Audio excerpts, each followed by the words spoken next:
할렐루야. 네, 하나님 말씀 바로 같이 보겠습니다. 사도행전 2장입니다. 36절에서 47절까지. 사도행전 2장 36절에서 47절까지. 우리 앞에도 있습니다. 우리 같이 한번 한 목소리로 같이 읽겠습니다. 시작. 그런즉 이스라엘 온 집은 확실히 알지니 너희가 십자가에 못 박은 이 예수를 하나님이 주와 그리스도가 되게 하셨느니라 하니라. 그들이 이 말을 듣고 마음에 찔려 베드로와 다른 사도들에게 물어 이르되 형제들아 우리가 어찌할까 하거늘. 베드로가 이르되 너희가 회개하여 각각 예수 그리스도의 이름으로 세례를 받고 죄 사함을 받으라. 그리하면 성령의 선물을 받으리니 이 약속은 너희와 너희 자녀와 모든 먼데 사람 곧 우리 하나님이 얼마든지 부르시는 자들에게 하신 것이라 하고 또 여러 말로 확증하며 권하여 이르되 너희가 이 패역한 세대에서 구원을 받으라 하니 그 말을 받은 사람들은 세례를 받음에 이날에 신도의 수가 3,000이나 더하더라.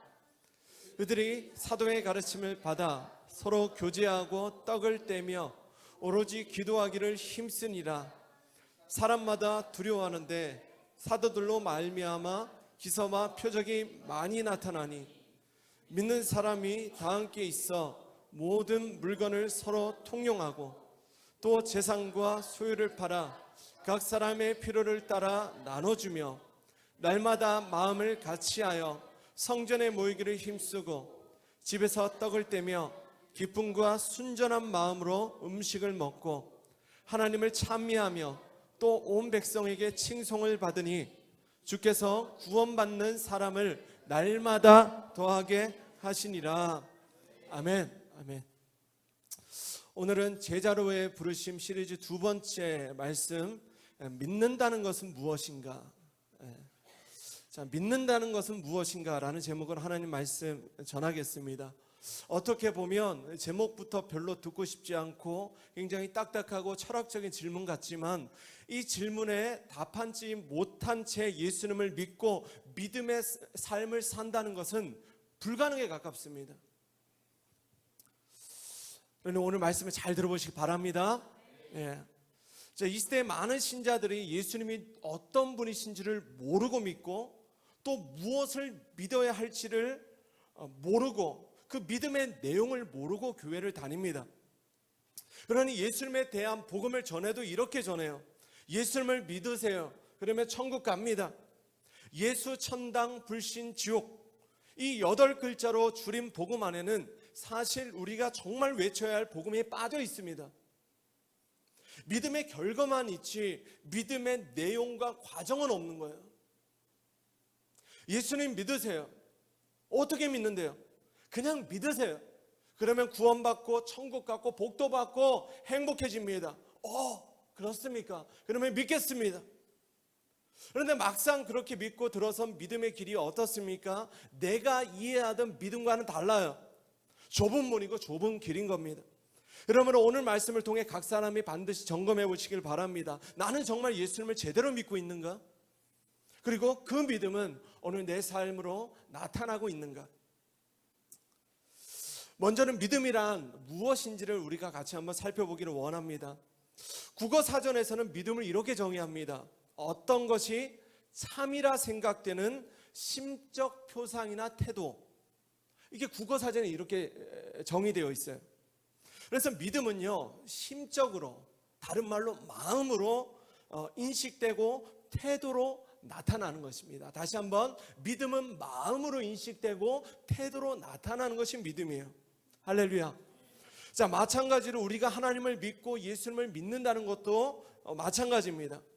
우리는 그분을 마음으로 인식하기 때문에 예배라는 태도로 하나님 앞에 반응할 수 있게 되는 것입니다. 사실 믿음은 굉장히 종교적인 용어 같지만 믿음은 우리의 일상을 지배하는 용어예요. 종교적인 용어가 아닙니다. 우리의 일상을 지배해요. 믿음 없이는 우리의 일상의 삶이 전혀 가능하지를 않습니다. 오늘 아침에도, 아니요, 오늘 아침에 안 먹었네요. 어제 저녁에도 저는 아내가 해준 맛있는 밥을 먹었습니다. 근데 저는 이 음식을 그냥 먹지 않고 믿음으로 먹어요. 믿음으로. 뭐냐면 아내가 혹시 그 밥에 독을 타거나 침을 뱉거나 부부싸움에서 이런 짓을 하지 않았다는 믿음으로 맛있게 먹는 거예요. 오늘 버스나 지하철을 타고 오신 분들도 마찬가지입니다. 운전하시는 분들을 믿음으로 타고 오신 거예요. 우리 자매들 택시 탄다는 것은요, 엄청난 믿음을 가지고 타시는 거예요. 혹시나 이상한 데로 가지는 않을까? 믿어야 돼요. 제가 중고거래를 해보니까 중고거래만큼 큰 믿음을 요구하는 것이 없더군요. 혹시나 고장난 제품을 팔지는 않을까? 그 믿음이 없으면 어떻게 돼요? 평생 새 거만 제 돈 주고 사야 된다는 거예요. 특별히 믿음은 종교적인 행위와는 구별되는 것입니다. 다시, 믿음은 종교적인 행위와는 구별되는 거예요. 믿음은 마음 플러스 태도입니다. 마음이 없는 믿음은 절대로 가능하지 않는다는 거예요. 그런데 종교적 행위는요, 그냥 행위는 마음 빼고 태도만 있어도 가능합니다. 잘 들어보십시오. 불교와 기독교의 공통점이 있습니다. 불교와 기독교의 공통점, 둘 다 기도합니다. 둘 다 예배합니다. 용어만 다를 뿐이지 불교에도 예불이란 게 있어요. 불교의 예배. 자, 둘 다 교회가 있습니다. 불교는 불당이란 게 있잖아요. 이게 원래 예배당이에요. 자, 불교도 전도할까요, 안 할까요? 전도합니다. 그런데 이 특별히 전도라는 단어는요, 심지어는 불교가 먼저 썼습니다. 도를 전한다. 이게 불교에서 먼저 쓴 거예요. 자, 둘 다 찬송합니다. 불가라는 게 있습니다. 전에는 없었는데 우리는 그런 사랑합니다 예수님 뭐 이런 찬양 있잖아요. 불교에는 전에도 없었어요. 그런데 얼마 전에 따라하더라고요. 사랑합니다 부처님. 자, 이 모든 종교적인 행위들이 너무 비슷합니다. 무엇보다 믿음을 마음의 근거를 둔 내면적 행위로 본다는 점에서 불교와 기독교는 너무 비슷한 면이 어쩌면 좀 많아요. 그러나 이 둘의 핵심적인 차이가 있습니다. 이걸 인식하셔야 돼요. 뭐냐면 핵심적인 차이는 좋은 믿음의 기준입니다. 누가 믿음이 좋은가?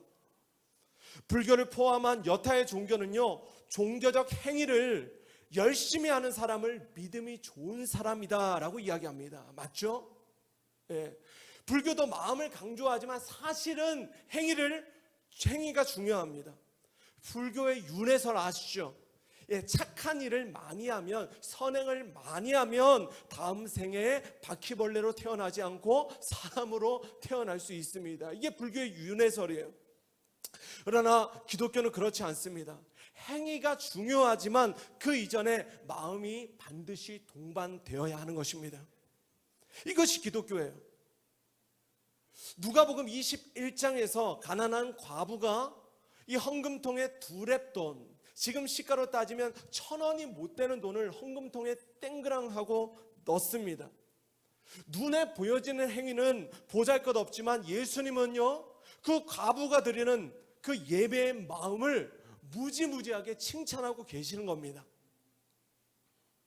제가 어릴 적 권사님들은 1,000원짜리 헌금 지폐를 다리미로 다려서 혹은 매번 은행에 미리 전날 가서 은행에 빳빳한 돈으로 바꾸셔서 그렇게 헌금을 드리는 것을 보았습니다. 그 마음에 그 예물을 받으시는 하나님을 향한 존중의 마음이 그 헌금에 가득한 것이죠. 부탁드립니다. 부디 헌금을, 예물을 그냥 적선하듯이 주머니에 꺼내서 드리지 마시기 바랍니다. 그러지 마시라고 저기 헌금 봉투를 준비해 드린 거예요. 그 돈을 제가 쓴다면, 목사가 쓴다면 그렇게 주셔도 감사하게 받을 거예요. 감사합니다. 아유 감사합니다. 그러나 그것이 하나님께 드리는 것이라면 절대로 그렇게 드리면 안 됩니다. 금액이 중요하지 않습니다. 우리의 마음이 중요한 거예요. 할렐루야. 그 돈이 1,000원짜리 한 장이든 1,000만 원짜리 수표이든 하나님은 동일하게 마음 없이 드린다면 하나님은 받지 않으세요. 중요한 것은 그것을 드리는 우리의 중심이고 우리의 마음인 것입니다. 동의하십니까? 사무엘상 16장 7절은 이렇게 말씀합니다. 같이 읽겠습니다. 시작. 여호와께서 사무엘에게 이르시되 그의 용모와 그의 키를 보지 말라. 내가 이미 그를 버렸노라. 내가 보는 것은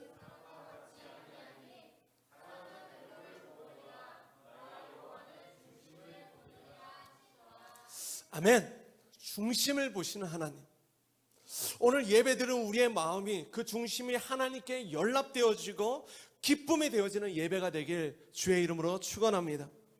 때문에 헌금을 많이 하고 기도를 많이 한다고 해서, 잘 들으세요, 기도 많이 하고 예배 많이 드리고 막 새벽 예배도 드리고 어떤 종교적 행위를 열심히 한다고 해서 믿음이 좋은 사람이 아니라는 거예요. 이게 기독교입니다. 왜냐하면 그 모든 것들은요, 마음 없이도 가능하다는 거예요. 마음 없이 가능해요. 마음 없이도 예배할 수 있고, 마음 없이도 헌금할 수 있고, 마음 없이도 교회 여타의 봉사를 다 할 수 있습니다. 목사님, 아니죠. 마음이 있으니까 교회에 왔죠. 사실 이것도 어느 부분은 맞아요. 마음이 있으니까 교회에 오셨죠. 어떤 한 커플이 결혼을 했습니다. 그런데 아내가 아무리 생각해도 이 남편이 나를 사랑해서 결혼한 것 같지가 않은 거예요. 결혼 생활을 이렇게 하다 보니까 아무리 생각해도 내가 가진 돈을 보고 내 얼굴을 보고 혹은 내 집안을 보고 결혼한 것 같은 거예요. 그래서 아내가 남편에게 이런 질문을 합니다. 당신 도대체 나랑 왜 결혼한 거예요? 그러자 남편이 얘기합니다. 마음이 있으니까 결혼했죠. 마음이 있으니까. 그러나 그 마음이 아내에게는요, 아내를 사랑하는 그 남편의 마음이 하나도 느껴지지 않는 거예요. 마찬가지입니다. 우리가 아무리 마음이 있어서 이 자리에 왔다고 해도 하나님께서 그 마음을 인정하지 않으시고 하나님이 그 마음을 받지 않으신다면 그 예배는 죽은 종교의식일 뿐인 것입니다. 그렇다면 정말 믿는다는 것은 무엇일까요? 교회를 수년을 다녀도 수많은 예배를 드리고 온갖 굳은 봉사를 교회에서 다 해도, 심지어는 리더로 목사로 살아도 스스로의 믿음을 확정하지 못하는 사람들이 있습니다. 저는 정말 하나님을 믿는지, 저는 정말 예수님을 믿는지 잘 모르겠습니다. 이런 분들이 있어요.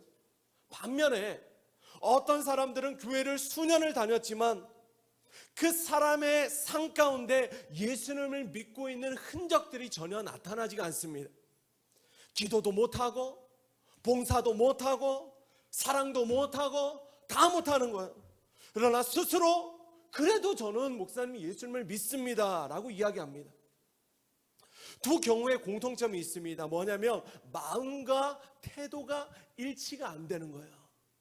마음과 태도가 일치가 안 된다는 것입니다. 왜 이게 계속해서 일치가 안 되는가? 믿음의 원리와 과정을 몰라서 그런 것입니다.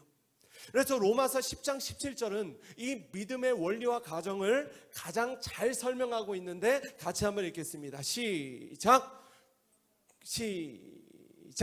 그러므로 믿음은 들음에서 나며 들음은 그리스도의 말씀으로 말미암았느니라. 아멘. 우리가 무언가를 들으면 그것은 우리의 믿음이 될 수도 있고 그렇지 않을 수가 있습니다. 우리 설아자매가 목사에게 목사님 잘생겼어요 라고 이야기하면 그것은 나는 잘생겼구나 믿음이 될 수 있고, 무슨 다른 마음이 있는 거 아니야? 라고 이 믿음이 안 될 수도 있는 거예요. 이해가 되십니까? 예. 자, 여기 에노기가 있는데, 에노기가 있어요. 잘 들어보시죠. 얘입니다. 갑자기 현수 전사님이 들어와서 저에게 그러는 거예요. 목사님, 에노기가 납치되었습니다. 그러면 저는 절대로 믿지 않아요. 왜냐하면 에노기가 제 눈앞에 있기 때문이죠. 안 믿어요. 그런데 에노기가 눈에 보이지 않을 때 현수 전도사님이 제게 이야기하는 거예요. 목사님이 큰일 났습니다. 에노기가 납치되었습니다. 그러면 저는 그 말을 바로 믿어버릴 거예요. 왜냐하면 그 이유는 저는 현수 전도사님의 인격을 신뢰하기 때문입니다. 그런 것 갖다가 거짓말을 할 사람이 아니라는 것을 제가 믿기 때문이에요. 이해가 되십니까? 설교자는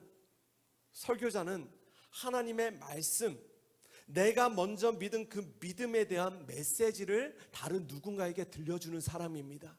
제가 먼저 믿고 들려주는 거예요. 그 메시지는, 복음의 메시지는 제 삶을 완전히 바꾸어 놓은 어마어마한 메시지였기 때문에 이제는 그 복음을 다른 누군가에게도 전하는 삶을 제가 살고 있는 거예요. 그래서 들어야 우리가 믿을 수 있고, 다시 들어야 믿을 수 있고, 믿어야 전할 수 있고, 전해야 다시 누군가가 믿을 수 있는 게 복음인 것입니다. 이해가 되십니까? 네, 이해가 안 되신 분들이 있어요. 다시, 들어야 믿을 수 있고, 믿어야 전할 수 있고, 전해야 누군가는 다시 믿을 수 있는 게 복음이라는 것입니다. 때문에 믿음은 들음에서 나는데 이 듣는 게 정말 쉽지 않아요. 듣는 게 쉽지 않다니까요. 사람은 누군가의 말을 듣는 세 가지의 통로가 있습니다. 여기 분들도 제 지금 이 말씀을 세 가지 통로로 들어요. 첫 번째는 귀로 듣습니다. 들려요. 다 들리시죠? 안 들리신 분 계십니까? 다 들려요. 귀로 듣습니다. 그러나 귀로 들으면, 한쪽 귀로 들으면 한쪽 귀로 빠져나가요. 이게 귀로 듣는 겁니다. 둘째는 머리로 듣습니다. 머리로 듣는다는 것은 그 들은 정보를 기억은 합니다. 기억해요. 그러나 그 들음이 절대로 내 마음으로 내려와 믿음이 되어지지는 않습니다. 듣기는 했지만 믿지는 않기로 결정해버리는 거예요. 이게 머리로 듣는 것. 셋째는 마음으로 듣습니다. 우리가 마음으로 들어야 비로소 그것이 우리의 믿음이 됩니다. 성경은 그것을 한번 따라 합시다. 듣는 마음. 듣는 마음이라고 하는 거예요. 듣는 마음. 이 듣는 마음이 너무 중요합니다. 그래서 우리가 누군가의 말을 마음으로 듣기 위해서는 반드시 필요한 것이 있는데, 그것이 바로 신뢰의 관계라는 것입니다. 사람 간의 관계가 그래요. 신뢰의 관계가 생기기 전에는 의심부터 합니다. 제가 설교를 오래 해왔잖아요. 어느 순간 성도들이 목사의 말을 경청하기 시작할 때가 있어요. 갑자기 태도가 급변할 때가 있습니다. 이게 뭐냐면, 목사를 신뢰하기 시작할 때, 인격적으로 신뢰하기 시작할 때에 말씀을 듣기 시작하다니까요. 아마도 아직까지 서정현 목사를 의심하는 분들이 있을 거예요. 도대체 저 사람은 왜 여기 동탄까지 와서 교회를 세운 거지? 왜 매주 이렇게 부담스러운 설교를 하는 거지?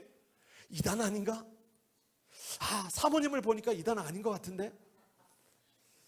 애들을 보니까 이단은 아닌 것 같은데? 그러나 저와 함께 밥을 많이 같이 먹어보시고, 또 함께 이야기를 많이 나눠보시고, 탁구도 같이 치시고, 함께 마음을 나누다 보면, 저 사람의, 저 목사의 말은 내가 신뢰할 말이구나, 신뢰할 만한 말이구나. 할렐루야. 아멘 한번 해주세요. 할렐루야. 제가 목회를 해보니까 이런 단계를 거쳐서 성도들이 목사의 설교를 경청하기 시작하고, 경청하기 시작할 때 그 믿음이 자라기 시작하더라고요. 그래서 결론은 제가 더 잘하겠습니다. 그러나 이 모든 사람 간의 신뢰의 관계를 넘어서 우리의 마음의 무장을 해제시키고 우리에게 듣는 마음을 주시는 분이 계시는데, 그분이 바로 성령님이십니다. 성령님이 우리 가운데 역사하시면 우리의 마음에 단단한 것들이 녹아져요. 할렐루야.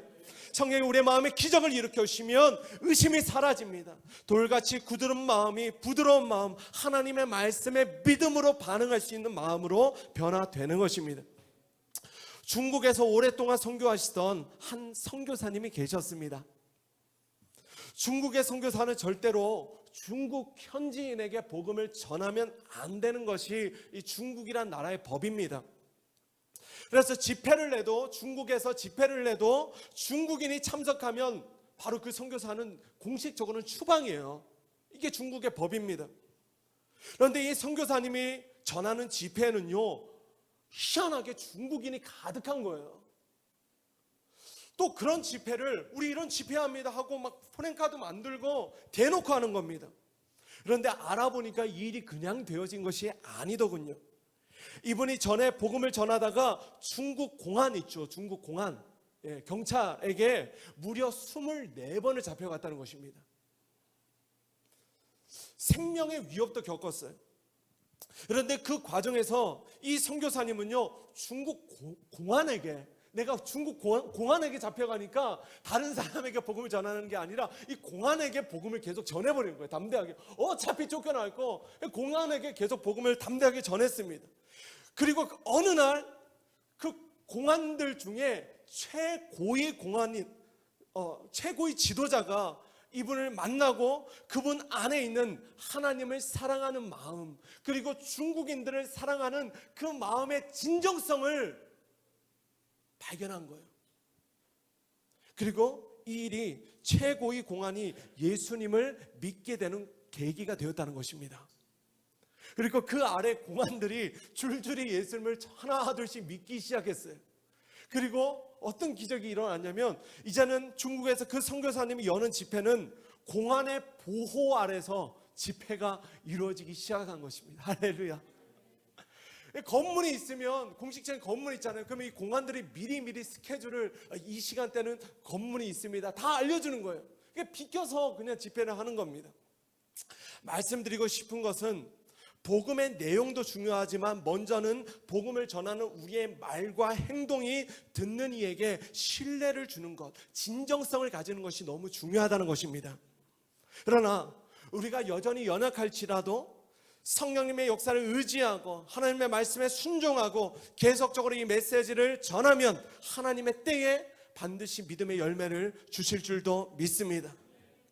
이처럼 믿음은 들어야 생겨나는 것인데, 들음에서 믿음으로 연결되는 4가지 통로가 있습니다. 자, 중요합니다. 들음에서 믿음으로 연결되는 4가지 단계가 있는데, 이 4가지 단계를 보시면 나의 지금 믿음이 어느 단계에 있는가를 아시게 됩니다. 자, 그런데 잘 들으세요. 충격 받으셔야 되는 것은 적어도 이 4번째 단계까지는 가셔야 진짜 믿음, 보증이 되는 믿음이 된다는 거예요. 그래서 여러분들, 성도님들의 각자의 믿음을 오늘 이 4가지 단계에 나는 어디에 있는가를 점검해 보시기 바랍니다. 첫째는 알아듣는 단계입니다. 알아듣는 단계. 다시 말하면 믿음의 내용을 이해하는 단계입니다. 아는 만큼 보인다라는 말이 있죠. 제가 청년 때 유럽의 9개 나라를 한 달 동안 배낭여행을 했습니다. 부럽죠? 안 부러운 척. 자, 그때 프랑스에 갔는데, 이 프랑스에 루브르 박물관이란 게 있습니다. 맞죠? 우리 가봤지? 시원이는 가봤어요. 자, 보통 루브르 박물관은 한 일주일 정도를 잡아야 된대요, 제대로 보려면. 일주일 정도 잡고 가야 그럭저럭 봤다 할 만큼 그렇게 방대한 박물관입니다. 그런데 저는 가서 그날 딱 2시간 보고 나왔습니다. 2시간 보니까 볼 게 없어요. 뭐냐면 아는 게 없으니까 볼 게 없는 거예요. 아는 게 없으니까. 마찬가지입니다. 아는 만큼 보이듯이 아는 만큼 들리는 것입니다. 클래식을 아세요? 모르죠? 클래식을 제대로 들으려면 공부를 좀 하셔야 됩니다. 역사를 공부하시고 그 뮤지션을 공부하시고 그 시대를 공부하셔야 클래식이 제대로 들려요. 그래야 듣는 음악이 더 큰 감동이 됩니다. 자, 오늘 설교를 잘 알아듣고 계십니까? 수준 높으세요. 제가 무슨 말을 하고 있는지 이해가 되십니까? 일단은 알아들어야 믿음으로 가는 첫 출발점에 서는 것입니다. 오늘 보면 36절에 바울이 전한 복음의 내용은 이것이었습니다. 같이 읽겠습니다. 36절 시작.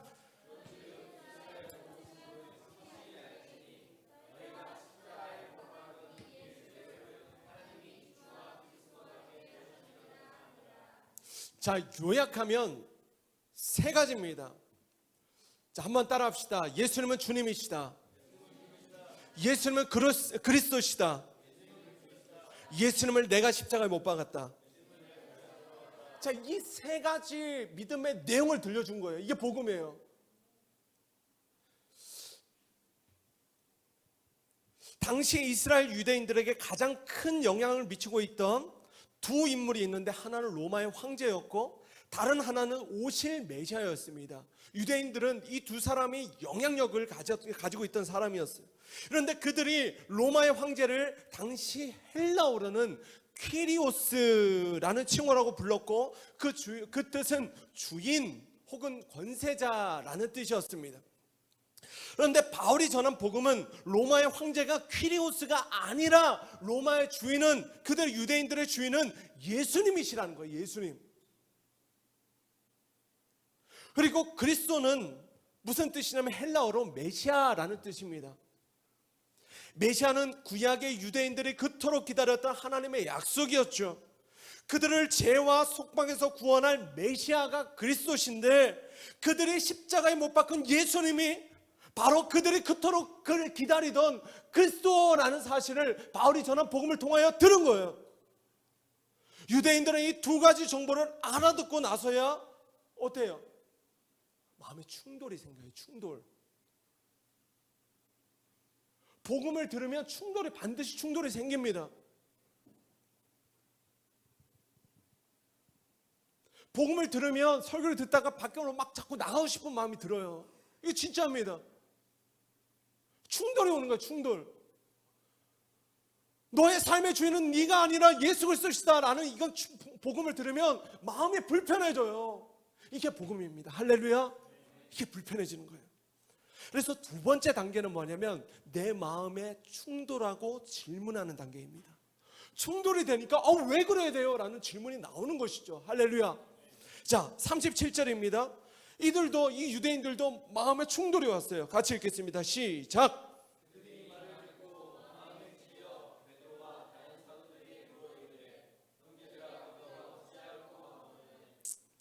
자, 형제들아 우리가 어찌할꼬. 바로 이게 질문입니다. 질문. 어찌할꼬. 이 세대는요 질문을 잃어버린 세대라고 했습니다. 복음을 들은 사람은요 그러나 반드시 이런 질문을 합니다. 하나님, 이제 제가 어떻게 하면 좋겠습니까? 이 복음을 들었는데 목사님, 이제는 제가 어떻게 하면 좋겠습니까? 라는 질문이 나오는 거예요. 복음을 듣고 나니 마음에 찔림이 있습니다. 한번 따라합시다. 찔림은 좋은 것이다. 이건 좋은 거야. 자, 내가 들은 그 말이 내 마음 안에 엄청난 충돌과 찔림을 가져다 주는 거예요. 지난주에 제가 에노기에게 이런 질문을 했습니다. 예수님은 누가 죽였니? 그러니까 에노기가 질문에 답하지 못하는 거예요. 그래서 제가 소리쳤잖아요. 네가 죽였잖아. 이게 복음인데 그때 에노기가 눈물이 막 글썽글썽 하는 거예요. 그래서 예배를 마치고 제가 물어봤습니다. 그때 마음이 어땠니? 그러자 그러는 거예요. 내가 예수님을 십자가에 못 박았다는 것이 믿어져서 하나님께 너무 죄송했다는 겁니다. 제 기타가 그냥 그저 그렇게 보이지만 비싼 기타예요. 이거는요 조심하셔야 돼요. 그런데 어느 날 실수로 우리 태용 형제가 이 기타를 넘어뜨렸습니다. 하다가 이게 뚝 넘어지고 목이 땡가랑 부러진 거예요. 그때 정상적인 태용 형제의 반응은 이런 반응이죠. 목사님 정말 죄송합니다. 목사님 어떻게 하면 좋겠습니까? 그러나 비정상적인 반응은 목사님이시니 얼른 잊으시죠. 그러면 안 되는 거예요. 암만 목사라도 마음이 어려워요. 그러면 이건 제 기타니까요.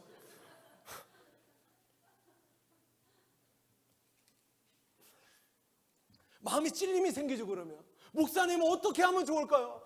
돈은 없는데 어떻게 하면 좋을까요? 이게 마음의 찔림이에요. 우리가 복음을 듣잖아요. 내 죄를 깨닫잖아요. 나 스스로 이 죄를 해결할 수 있는 방법이 없는데 예수 그리스도를 메시아신, 내가 그토록 기다렸던 메시아, 그분은 내가 십자가에 못 박았는데 어떡하죠? 이건 물릴 수도 없고 어떡하죠? 이런 질문이 나온다는 거예요. 그러므로 우리가 충돌하고 질문하는 단계를 넘어서면 이제 다음은 생각하는 단계로 나아갑니다. 그래서 셋째는요 생각하는 단계예요. 생각하는 단계. 자, 38절에 39절 같이 읽겠습니다. 시작.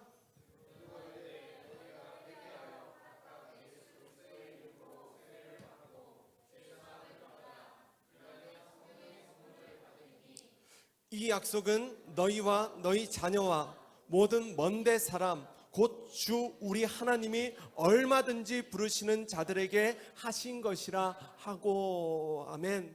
자, 어찌할꼬라는 질문에 베드로는 무엇보다 우선순위로 회개를 명령합니다. 어찌하면 좋을까요? 회개하십시오. 이게 답인 거예요. 한번 따라합시다. 회개는 기쁜 것이다. 회개는 어려운 게 아니에요. 마음 불편한 게 아닙니다. 회개야말로 정말 기쁜 거예요. 회개는 헬라어로 메타노이아라고 합니다. 그 뜻이 뭐냐면, 메타노이아의 뜻이 뭐냐면 생각을 바꾸다는 거예요. 회개는 생각을 바꾸는 것입니다. 그런데 이 회개의 정의를 모르면 회개를 눈물로 알아요. 예배 때 눈물을 흘리고 나면 내가 회개한 줄로 착각합니다. 아니에요. 자, 생각을 바꾸다, 이것을 더 확장하면 생각하는 방식을 바꾸다, 삶의 가치를 바꾸다, 삶의 방식을 바꾸다라는 뜻입니다. 따라서 회개하라는 말은 내가 지금까지 따르던 삶의 길, 삶의 방식, 내가 중요하다고 여겼던 이전의 세상의 가치들을 버리고 새로운 사고와 새로운 삶의 가치를 가지라는 말입니다.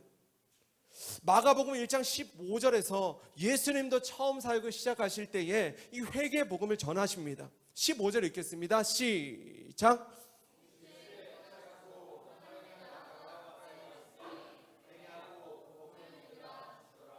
아멘. 자, 그러므로 진정한 회개는요, 눈물이 아니에요. 어떤 사람은 내가 예배 오늘 성공했나 실패했나, 내가 오늘 좋은 예배를 드렸나를 눈물에서 찾습니다. 오늘 목사님 말씀 듣는데 기도하다가 눈물이 났다. 오늘 진짜 좋은 예배를 드렸다. 아니에요. 절대로 아닙니다. 물론 눈물 없는 예배보다는 눈물 있는 예배가 좋습니다. 하지만 눈물만 흘리고 내 삶의 생각과 방식이 바뀌지 않는다면 내가 울고 안 울고는 전혀 내 믿음과 상관없는 행위가 되는 것이죠.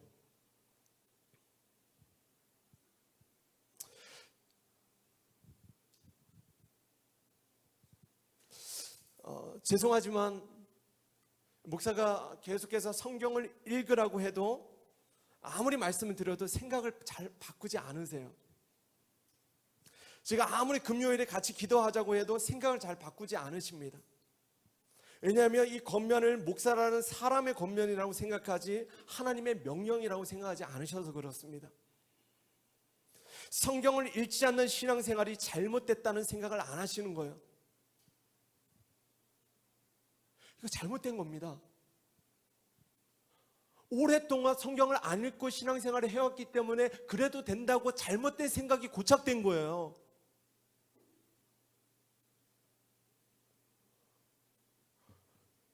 지금 마음이 굉장히 불편하셔야 됩니다.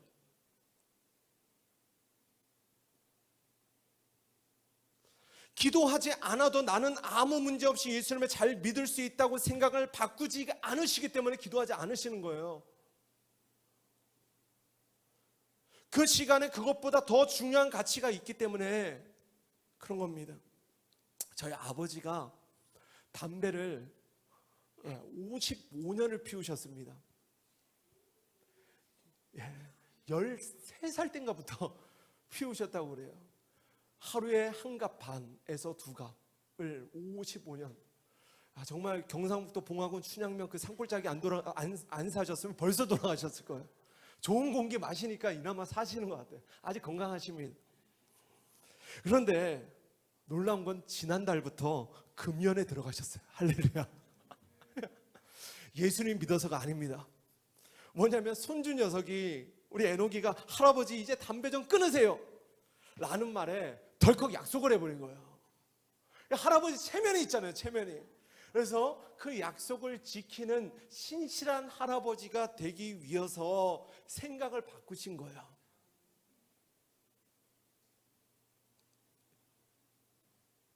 그래서 지금 금연 프로그램을 성실하게 하고 계십니다. 맨날 자랑하세요. 막 수치가 몇으로 떨어졌다고.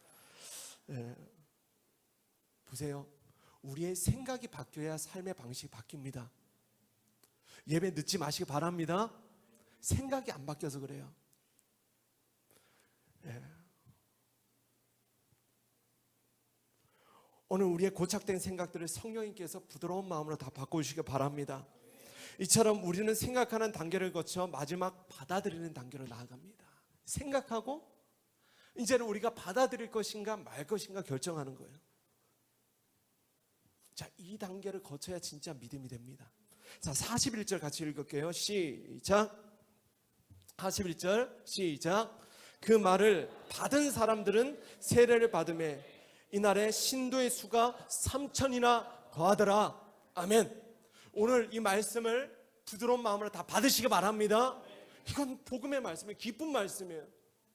자, 그 말을 받은 사람, 다른 말로 그 말을 믿은 사람, 그 사람이 3,000명이나 있었다는 거예요. 베드로의 단 한 번 설교로 그 말을 믿은 사람이 하루 동안 3,000명이 일어났습니다.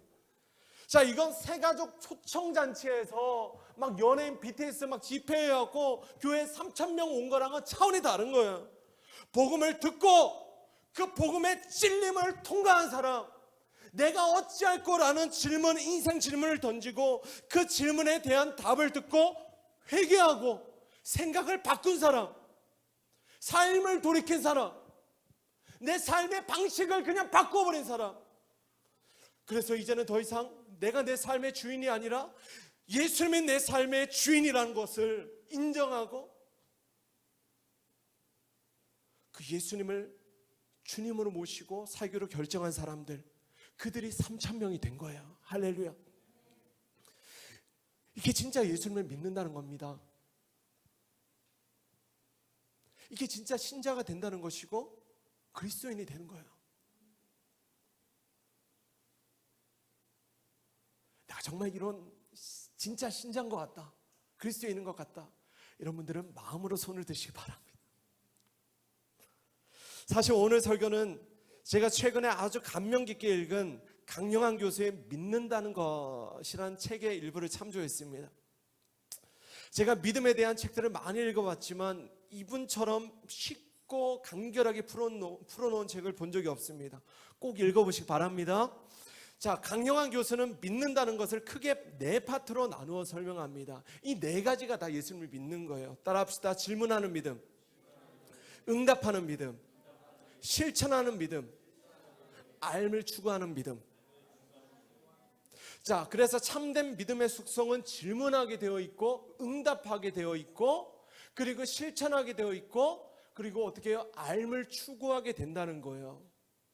성경을 읽게 되어 있다는 거야. 할렐루야. 이게 진짜 믿음의 속성이에요.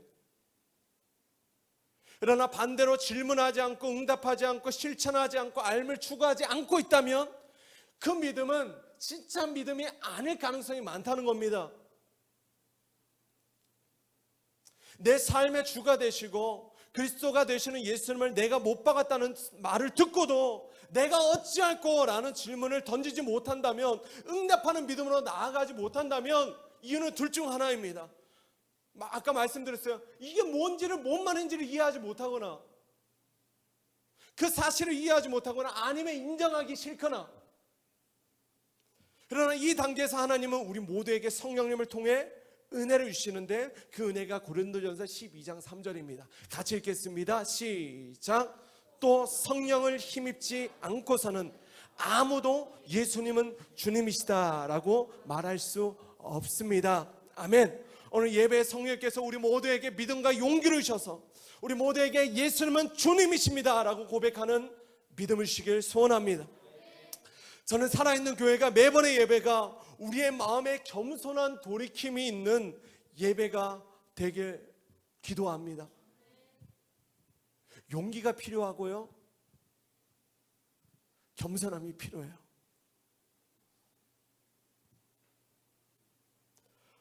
우리가 예수님을 믿는다는 것은 하나님과 화해해야 한다는 것입니다. 할렐루야. 우리의 죄로 인해서 하나님과 관계가 멀어진 거예요. 근데 회개는 뭐냐면 하나님, 제가 잘못했습니다 라고 한 발자국 나가는 거예요. 오늘 아침에 아내와 저와의 미묘한 신경전이 있었습니다. 복음은요, 제가 잘못했습니다.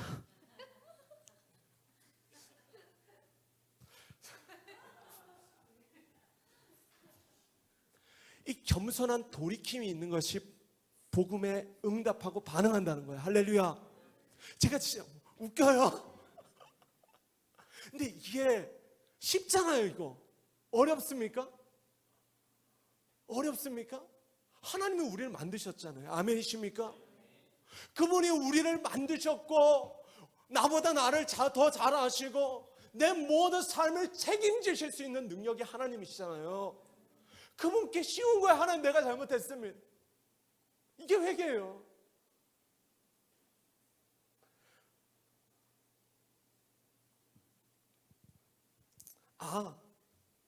한번 따라합시다. 내가 예수님을 잘못 믿고 있었구나. 이거 하나요. 이게 어렵습니까? 이 겸손한 인정이 내 믿음의 변화를 가져와요. 할렐루야. 믿음이 성장한다니까요. 제가 이거 고민 많이 했습니다. 적었는데 말할까 말까. 그런데 말할게요. 우리 교회 청년들의 상당수가 예수님을 오래 믿었던 사람들입니다. 그런데 정말 죄송하지만 솔직히 말씀드리면 너무 오랫동안 예수님을 잘못 믿어 오셨어요. 믿음에 대한 생각이 잘못된 채로 굳어져서 생각을 바꾸는 작업이 쉽지가 않습니다. 그러나 성령께서 오늘 예배 가운데 우리 마음에 겸손한 돌이킴을 주실 줄 믿습니다. 어쩌면 지금 예배드리는 대부분의 지체들은요, 대부분의 성도님들은요, 응답하는 믿음을 가졌다고 저는 믿습니다. 아멘이십니까? 이 복음에 우리가 문턱을 들어선 거예요. 믿음의 출발점을 다 하시는 겁니다. 응답하는 믿음까지 나아갔어요. 할렐루야. 그러나 우리의 문제는 뭐냐면 우리의 삶 가운데 실천하는 믿음이 나타나지가 않고 알을 추구하는 믿음이 나타나지 않고 있는 거예요. 이 시대 교회가 왜 욕을 먹습니까? 이 시대 그리스도인은 왜 욕을 먹어요? 스스로는 믿음을 갖고 있다고 그렇게 이야기하는데 실천하는 믿음과 실천하는 믿음과 알을 추구하는 믿음이 나타나지 않기 때문에 그런 것입니다. 우리는 복음을 들었고 예수님을 주님이라고 부르게 되었습니다. 하나님을 아버지라고 불러요. 할렐루야. 너무 기쁜 거예요. 그러나 우리의 한계는 실천하는 믿음이 안 나타나요. 실천하는 믿음은 마음 없이 하는 종교적인 행위를 말하는 것이 아닙니다. 이건 죽은 믿음이에요. 죽은 믿음. 살아있는 믿음은 무엇인가 따라합시다. 사랑으로 역사하는 믿음. 이게 오늘 설교의 핵심입니다. 진짜 믿음은요, 살아있는 믿음은요, 사랑으로 역사하는 믿음이에요. 사랑으로 나타나는 믿음. 할렐루야. 자, 갈라디아서 5장 6절이에요. 시작. 그리스도 예수 안에서는 할례나 무할례나 효력이 없으되 사랑으로서 역사하는 믿음뿐이니라. 아멘. 아멘. 구약 시대의 할례는 절대적 믿음의 행위였습니다. 할례가 무엇이냐? 모르시는 분들은 목사에게 이따 물어보시기 바랍니다. 그러나 예수님이 오셨기 때문에 더 이상 할례를 받고 안 받고 그 종교적 행위가 믿음과 아무런 상관이 없어진 거예요. 우리가 살아가는 신약 시대는. 할렐루야. 그러나 사랑이 동반된 믿음, 사랑이 나타나는 믿음, 사랑으로 보여지는 믿음은요, 복음으로 반드시 나타나게 된다는 것입니다. 믿음의 목적은 분명합니다. 믿음의 목적은 분명해요. 믿음 왜 주셨습니까? 우리에게 믿음을 왜 주셨습니까? 막 창풍 쏘라고 믿음, 창풍 막 이렇게 성경 생각하고 이거 아니에요. 이거 하라고 예수를 믿으라고 한 게 아니에요. 하나님은 왜 믿음을 주셨는가? 첫 번째, 하나님을 사랑하라고. 아멘이십니까? 두 번째, 이웃을 사랑하라고. 이 두 가지 하라고 우리에게 믿음을 주시는 것입니다. 오늘날 교회가 복음의 힘을 잃어버린 이유가 바로 여기에 있습니다. 믿음의 증거가 사랑으로 나타나지 않는다는 거예요. 오늘 본문 42절 이하가 바로 사랑하는 역사, 사랑으로 역사하는 믿음의 내용입니다. 오늘 본문의 42절 이하가 그렇습니다. 진짜 믿음을 가진 초대교회 성도들이 사도들의 가르침을 받습니다. 이게 42절이에요. 가르침을 받아요. 자, 보십시오. 잘 들으시기 바랍니다. 교회에서 반드시 훈련을 받으시기 바랍니다. 가르침을 받으셔야 돼요. 알을 추구하는 믿음을 말합니다.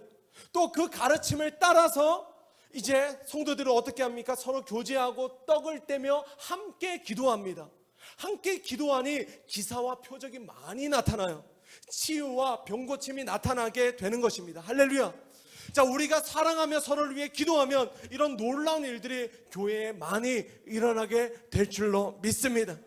특별히 44절은 다시 한번 콕 하고 짚고 넘어갑니다. 44절 읽을게요. 시작. 믿는 사람이 다 함께 있어 모든 물건을 서로 통용하고. 보세요. 믿는 사람이라는 거, 믿는 사람. 할렐루야. 자, 하나님께서 이제 그들을 모두, 야, 이제 너희들은 정말 믿는 사람이야 라고 인정하시는 것입니다. 믿는 사람은 날마다 함께 있어요. 자주 모이는 것입니다. 그리고 서로의 물건을 같이 통용해요. 태용 형제 기타 마음껏 쓰세요. 제게 아니에요. 통용해버리는 겁니다. 통용. 같이 쓰는 거예요. 자, 또 45절 46절 같이 읽을게요. 시작. 그들은 재산과 모든 소유를 팔아서 필요한 사람들에게 나누어 주었습니다. 그들은 날마다 마음으로 성전들에 모였습니다. 그리고 46절 시작. 그들은 날마다 한 마음으로 성전들에 모였습니다. 그리고 집집마다 돌아가며 함께 모여 기쁘고 순수한 마음으로 식사를 같이 하였습니다. 아멘. 자, 이 말씀이 우리 모두에게 무겁지만 그래도 깊은 소식이 있습니다. 뭐냐면 이미 우리는 기쁘고 순수한 마음으로 밥을 같이 많이 먹고 있습니다. 할렐루야. 자, 예배 드리고 바로 집에 가지 마시고 목장 모임도 하시고 또 차도 한잔 하시고 탁구도 치시고 그리고 저녁까지 드시고 가시는 거예요. 아멘이십니까? 이게 교회예요. 자, 보십시다. 따라합시다. 얻어먹는 기쁨보다 얻어먹이는 기쁨이 더 크다. 우리 모두는 하나님께 얻어먹이는 사람들입니다. 그냥 내 돈을 먹이는 게 아니에요. 이게 바른 신앙이에요. 그 사랑의 나눔을 통해 우리의 믿음이 사랑으로 정말 증명이 되어지는 것입니다. 자, 마지막 47절입니다. 같이 읽겠습니다. 시작.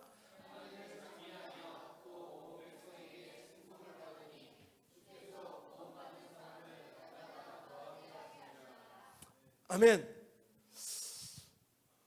제 개인적인 믿음의 도전입니다. 저는 서정현 목사가 동탄 지역에서 칭송받는 목사가 되어지길 소원합니다. 막 대단한 은사가 나타나는 게 아니라 사랑으로 칭찬받고 싶어요.